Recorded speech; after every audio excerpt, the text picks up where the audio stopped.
Our topic is call extensions.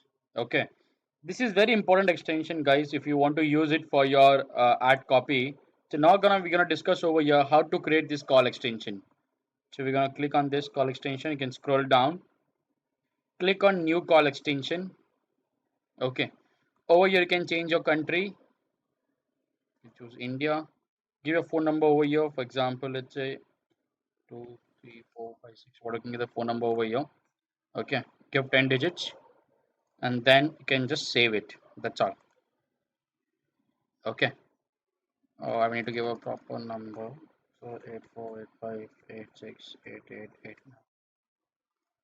Okay. Now I can check the preview as well over here, like how this phone number will look. Okay.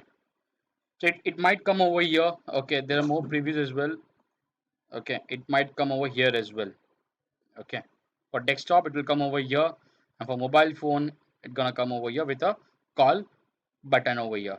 Okay, for example, if you want to check, I can show you an example over here with an ad copy. You can see this is an ad, and next to the display path you can see the phone number over here.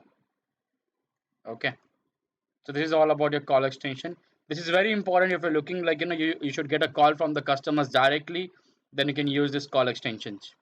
Okay, I hope this is clear. Thank you.